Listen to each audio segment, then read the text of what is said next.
नमस्कार। जनमानस विवेचना के YouTube चैनल पर आपका स्वागत है। मैं हूं अमलेंदु भूषण खां। गरीबी हटाओ का नारा दशकों से चल रहा है। प्रधानमंत्री नरेंद्र मोदी 56 इंच की सीना तान करके कहते हैं, हम 80 करोड़ गरीब जनता को 10 किलो मुफ्त अनाज दे रहे हैं और ये अनाज 5 साल तक चलता रहेगा। यानी 140 करोड़ की आबादी में 80 करोड़ जनता जो है वो गरीब हैं। नीति आयोग की जो एक रिपोर्ट आई है वो कहता है कि साल 2005-06 से 2013-14 तक गरीबी रेखा से ऊपर उठने का अनुपात जो है वह वर्तमान सरकार यानी नरेंद्र मोदी की सरकार के कार्यकाल के अनुपात में काफ़ी अच्छा है, काफ़ी ज़्यादा है। साल 2005-06 से 2013-14 तक गरीबी समाप्त करने का रेशियो जो है लगभग 30% रहा, जबकि 2014 से 2022-23 तक लगभग 19% लोग गरीबी से बाहर निकल सके। लेकिन नीति आयोग के सदस्य प्रोफेसर रमेश चंद और CEO BVR सुब्रमण्यम का तर्क अलग है। 2005-06 से लेकर के 2013 तक आप ही के ग्राफ के अनुसार नियर अबाउट 30% डिडक्शन हुआ, इसमें कम हुआ पॉवर्टी में। और आपके 2013 से और टिल डेट इसमें 19 पॉइंट समथिंग डिक्लाइन आया है। यानी माना जाए 10 साल 9 साल में मात्र 20% और 8 साल में नियर अबाउट 30% इसमें पॉवर्टी में डिक्लाइन हुआ। तो ये पहले की तुलना में अभी का जो है वो कैसे बेटर है? ऐसा है, पॉवर्टी एक रेशो है। जो वो नीचे को जाती है उसमें परसेंटेज पॉइंट डिक्लाइन होने की पॉसिबिलिटी कम हो जाती है। जब पॉवर्टी 50% है तो आप कोशिश करोगे उसको 40% लाने का और आएगी भी, जो कि 25% डिक्लाइन है, 50 से 40 पर लाए। लेकिन जहां पॉवर्टी 3% है आप वहां 10 परसेंटेज पॉइंट डिक्लाइन नहीं ला सकते। आप वहां पर मैक्सिमम 3 परसेंटेज पॉइंट ही डिक्लाइन ला सकते हैं। तो जो पॉवर्टी का एब्सोल्यूट लेवल और परसेंटेज पॉइंट डिक्लाइन है, इसका नेट रिलेशन होता है हमेशा ही हर जगह। एप्रोप्रिएट चीज़ इसमें ये आती है कि आप रेट ऑफ डिक्लाइन कैसे देखते हो। तो सीओ साहब ने कहा कि हमने लीनियर मेथड नहीं लगाया, एक्सपोनेंशियल मेथड लगाया है। यदि आप इनका बिहेवियर देखो तो ये क्या कह रहा है कि ये ऐसे नहीं है कि ये 0 हो जाएगा और नीचे चलेगा, ये ऐसे एक कर्व के तौर पर है। तो जब पॉवर्टी काफ़ी नीचे चली जाती है, जैसे पंजाब है, हरियाणा है, केरला है, कि वहाँ पर वो 4% 3% पहुँच गई, तो आप ये नहीं उसको कंपैरिजन कर सकते कि जब 20 थी तब तो वो 10 पे आ गई, अब वो जो 4 है वो 2 पे या 2 वाली 1 पे क्यों नहीं चली गई। हायर लेवल पे परसेंटेज पॉइंट रिडक्शन की गुंजाइश ज़्यादा होती है, लोअर लेवल पे परसेंटेज पॉइंट रिडक्शन की गुंजाइश कम होती है। एफर्ट का इंडिकेटर है rate at which poverty decline. यदि वो रेट मेंटेन है या एक्सेलरेट होता है तो इसका मतलब है कि आपकी एफर्ट जो है एक बेटर रिजल्ट शो करेगी। सिंपल, किसी बच्चे को 50% नंबर आ रहे हैं ना, तो 50 से 80 पहुंचना आसान होता है। जिसको ऑलरेडी 95 आ रहा है ना, उसको 96 पहुंचना ज़्यादा मुश्किल होता है। Number 1। Number 2, what matters as member has said is the percentage improvement. You see the percentage improvement on that, the base matters. When the base is 55, a reduction of 25 on 55 is about 45%. When the base is 15, reducing it to 10, the reduction is 35%. So it all depends on what the base is. So as the poverty level reduces, the absolute reduction may be less, the rate of reduction can be higher or lower depending on your performance. And आपको एक answer करते हुए आपने कहा था per capita income आपने पूछा था ना, ओके, इन पर कैपिटा इनकम। गरीब से अमीर बनने की परिभाषा सरकारी स्तर पर क्या होती है, यानी मानक क्या है, वह भी आप जान लीजिए। अच्छा खाना खा सकें, उनका मकान अच्छा हो, घर अच्छा हो, तो ये सारे उनके गोल हैं।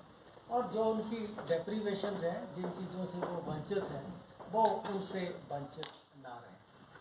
तो एक हमने ये देखा कि इनकम अपने आप में एक जो है उसको हम कह सकते हैं कि ये नेसेसरी है लेकिन सफिशेंट नहीं है लोगों की कंडीशन इम्प्रूव करने के लिए। और उसका गोल ये है कि डेप्रीवेशन को कम करना, लोगों की परिस्थिति को सुधार लाना। और जो MDPI इंडेक्स है उसने प्रिसाइजली यही किया कि हम इनकम को नहीं देखते, इनकम की वजह से लोगों की सेहत में क्या अच्छा हुआ, लोगों के एजुकेशन में क्या हुआ, लोगों के घरों में क्या परिवर्तन आया, स्टैंडर्ड ऑफ लिविंग में क्या परिवर्तन आया। तो पहला तो ये था कि इसने जो चीज़ें हम इनकम से अचीव करना चाहते हैं, जिसको हम नीति योग में आउटकम इंडिकेटर कहते हैं, तो ये MDPI गोल जो है ये आउटकम को देखता है, आउटकम को अचीव करने के लिए जो साधन है उसको नहीं देखता। जब हमने इसमें मैं थोड़ा और गहराई में जाकर ये सोचा कि और लिमिटेशन क्या हो सकती है इनकम की, दूसरी उसकी लिमिटेशन ये है, किसी आदमी ने इनकम उसको हो गई, ये ज़रूरी नहीं है कि वो उस इनकम को अपने परिवार की वेलफेयर इम्प्रूव करने के लिए खर्च करे। कई बार आप जो गैर ज़रूरी सोशल कंजम्पशन एक्सपेंडिचर है उस पर खर्चा कर सकते हैं। कोई किसी फैमिली में ऐसा आदमी है कि वो जो फैमिली की वेलफेयर प्रमोट नहीं करती, इनकम से कोई एडिक्शन हो गया, उस पर पैसा खर्च दिया। तो ये दूसरा हमें ये था कि इनकम ज़रूरी नहीं है कि पूरे की पूरी इनकम जो है वो हाउस होल्ड की वेलफेयर के लिए जाए। तो ये हमें दूसरा उसका लिमिटेशन नज़र आया। तीसरा ये आया कि इनकम को एक्सपेंडिचर से लेते हैं, कंज्यूमर एक्सपेंडिचर का जो होता है डेटा, उसको इनकम का प्रॉक्सी मान के सभी स्टडीज़ प्लानिंग कमीशन के भी जितने पॉवर्टी के एस्टीमेट है वो उसको मान कर चले। अब एक्सपेंडिचर कोई फैमिली लोन लेकर भी कर सकती है। अक्सर लोग करते हैं कि आपने लोन लिया और उसको किया, और यदि आपकी क्षमता लोन लेने की नहीं थी, बाद में वो लोन आपकी कंडीशन इम्प्रूव करने की बजाय आपको डिटीरियोरेशन की ओर भी ले जा सकता है।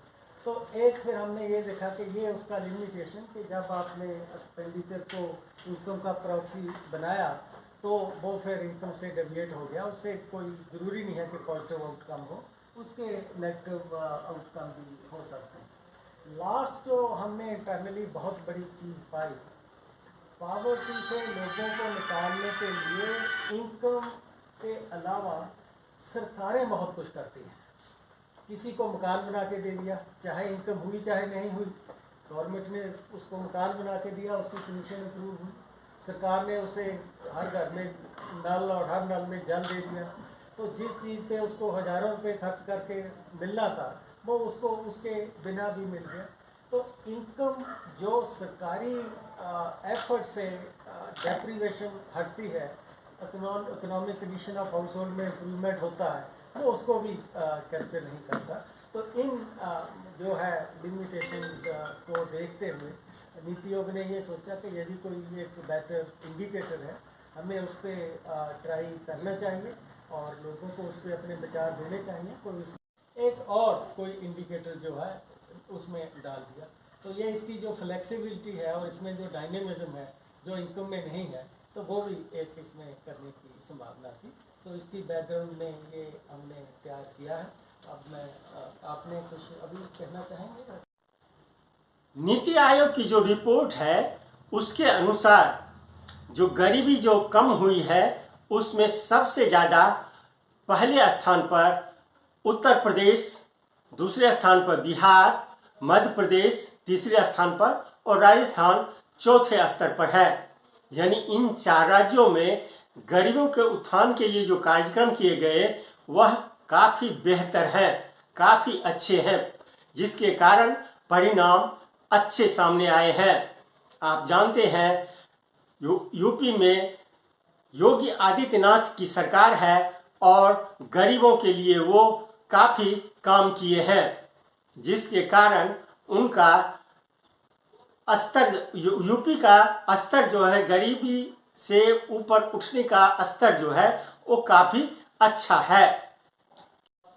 ये पिंक कलर के बार देख रहे हैं, ये वास्तविक कैलकुलेशन है। NFHS 15, 16 और 19, 21 जो कि प्रेजेंट गवर्नमेंट के आधे पीरियड को रिप्रेजेंट करता है। 4.5 साल में कितनी कमी हुई 15, 16 और 19, 21 में।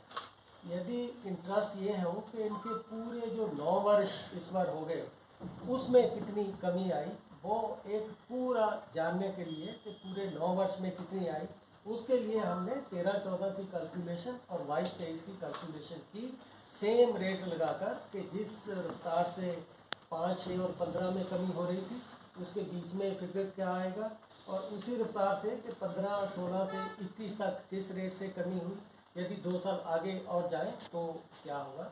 ये स्टैंडर्ड प्रैक्टिस है। जैसे आप जानते हैं कि पॉपुलेशन सेंसस 10 साल में होता है, 11 में हुआ, फिर 21 में हुआ, 14 में क्या पॉपुलेशन होगी, तो उसको हम एक इंटरपोलेशन करते हैं जो कि एक स्टैंडर्ड स्टैटिस्टिकल मेथड है। वो एक्सरसाइज करके हमने इस सरकार के पूरे 9 वर्ष का पॉवर्टी में मूल्यांकन करने के लिए उन दोनों ईयर्स का भी फिगर दिया, 13-14 का भी और 22-23 का।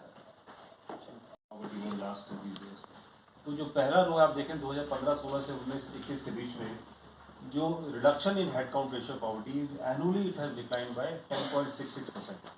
तो करीब 10.5-11% के हिसाब से हर साल जो है हेड काउंट रेशियो पॉवर्टी का हर साल कम होता जा रहा है।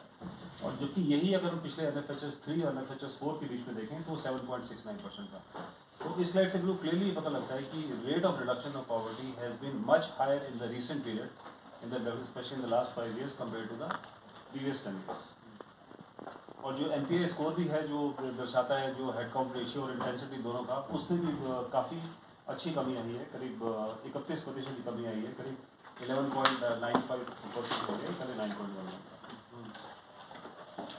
अभी से हम लोगों ने राज्यों के हिसाब से भी हमने कैलकुलेट किया कि सभी राज्यों का हमने ऐसे इंटरपोलेट और एक्सट्रापोलेट करके किस स्टेट में कितना नंबर ऑफ पुअर में एस्केप मल्टीडायमेंशनल पॉवर्टी। तो देखा गया है उत्तर प्रदेश, बिहार, मध्य प्रदेश और राजस्थान, ये 4 राज्यों में सबसे ज़्यादा number of poor people have declined. And वो प्रेस रिलीज में और उसमें डिटेल फिगर्स उसको दी हुई है, अगली स्लाइड में भी आएगा सर। और जो SDG 1.2 टारगेट था, जो ये कुछ राज्य हैं राजस्थान, मध्य प्रदेश, जिन लोगों ने सबसे ज़्यादा पॉवर्टी में डिक्लाइन किया है। नेक्स्ट स्लाइड में नंबर भी हैं इसके ऊपर। उत्तर प्रदेश में करीब 5.94 crore people have escaped multidimensional poverty which is highest in the country. This is followed by Bihar जिसमें 3.77 करोड़ का रिडक्शन हुआ है, फॉलोड बाय मध्य प्रदेश जिसमें करीब 2.30 करोड़ का रिडक्शन हुआ है, और राजस्थान जिसमें 1.87 करोड़ है। ऐसे ही बाकी सब राज्यों का भी ये फिगर है और यूनियन टेरिटरीज का जहाँ जहाँ अवेलेबल था। ये लिमिटेशंस नीति आयोग की रिपोर्ट के अनुसार पिछले 9 साल में 5.94 करोड़ लोग यूपी में गरीबी रेखा से बाहर आए हैं। यानी ये जो नीति आयोग का मल्टी डायमेंशनल या सरकार की जो नीति है, मल्टी डायमेंशनल जो नीति है गरीबी की परिभाषा को इंगित करने के लिए, उससे लोग बाहर निकले हैं। 2013-14 में जहां 42.59% लोग गरीबी रेखा से नीचे थे, वहीं साल 2022-23 में यह आंकड़ा 17.40% पर आ गया। यानी 5.94 करोड़ लोग गरीबी रेखा से बाहर निकल गए। यूपी में एक समय ये था, जो यूपी को, बिहार को बीमारू राज्य कहा जाता था। बिहार में जदयू राजद की सरकार है, तो यूपी में बीजेपी की सरकार है, केंद्र में भी बीजेपी की सरकार है। यानी डबल इंजन की सरकार जब से यूपी में आई है तब से विकास का कार्य हो रहा है, गरीबों को राहत मिल रही है, गरीब वो अपने क्षमता को बढ़ा रहे हैं, उनको रोजगार दिया जा रहा है, तो गरीबी रेखा से बाहर आ रहे हैं। आज के लिए बस इतना ही। हमें दीजिए आज्ञा। नमस्कार। आप मेरे चैनल को जरूर लाइक करें और सब्सक्राइब करें। आपका बहुत बहुत धन्यवाद। To look at economic status of population, progress made in economic status of population, economic disparity, equity, welfare, and all those things. And international organization also frequently, whether it is World Bank, SDG goal also, you know, all those things. If you look at those poverty estimates, they have used invariably income or expenditure as a proxy of income as indicator of poverty. That if your income falls below certain norm, a person is identified as poor. If it is above that, the person is non-poor. So income has been commonly used indicator. Planning Commission, erstwhile Planning Commission, you know, also came from time to time with this. Then in the literature we found ये भी कोशिश किया कि इसमें कितना percentage reduction हो रहा है नेशनल लेवल पे और कितना रिडक्शन हो रहा है स्टेट लेवल पे और कितने उससे लोग गरीबी रेखा से बाहर एस्केप कर रहे हैं इसके अंदर और स्टेट वाइज फिगर्स भी इसमें में आ रही है और देन इंडिकेटर वाइज कौन कौन से इंडिकेटर में कितना इंप्रूवमेंट हुआ है वो द लास्ट फ्यू पीरियड। तो इस स्लाइड में अगर आप देखेंगे तो ये जो 3 NFHS पीरियड का डेटा है 2005 में जो हमने अपनी मैथडोलॉजी के हिसाब से कैलकुलेट किया उसमें 55.34% इंडिया की पॉवर्टी थी जो घट के 15-16 में 24.85% रहेगी और 19-21 में 14.96% रहेगी। अब ये स्लाइड बहुत इंपॉर्टेंट है जो मैं आपका ध्यान उस पर आकर्षित करना चाहूँगा। ये जो बीच के दो जो आप देख रहे हैं ग्राफ जिसके अंदर साइड लाइन्स हैं इसके अंदर ये हम लोगों ने जो प्रोजेक्टेड फिगर से जो हमने कैलकुलेट किया है अगर 55% से 25 आया तो फिर हमने कंपाउंडेड एनुअल डिक्लाइन या एक्सपोनेंशियल मेथड जिसको कहते हैं उसको यूज़ करते हुए हमने कैलकुलेट किया कि 2013-14 में 29.17% इंडिया की मल्टी डायमेंशनल पॉवर्टी अनुमानित की जा सकती है जो कि घट के करीब 11.28% पे आ गई 2022-23 में। और इसके हिसाब से हम देखें तो करीब 17.89% पॉइंट्स पॉवर्टी में कमी आई है पिछले 9 सालों में जिसकी वजह से करीब 24.82 करोड़ लोग जो हैं ये they have escaped multi dimensional poverty. कितने करोड़ 24.82 करोड़ करीब 25 करोड़। एक चीज़ हमने Go back. So I'd like to clarify. This is the critical slide. I'd like to. That was also calculated based on existing NFHS data. So that's what is there. जो poverty का ratio था ये 7.7% प्रति वर्ष कम हो रहा। उसके बाद में इसमें तेजी आई और ये बढ़कर 10.6% के रेट से बढ़ा। तो यदि जो कोई फैक्टर कंस्ट्रेंट्स बनते हैं पॉवर्टी का गोल अचीव करने में उनका जो कंस्ट्रेंट बनना 2015-16 के बाद बहुत कम हुआ है। अगर उसकी ये इंटरप्रिटेशन हम कर सकते हैं कि 2015-16 के बाद ये तेजी आना इसमें जो rate of reduction in poverty है वो ये भी शो करता है कि डिलीवरी सिस्टम और गवर्नेंस में भी इम्प्रूवमेंट हुई तभी ये इतना तेजी से उसको ये जो है रेट नीचे I will add another point.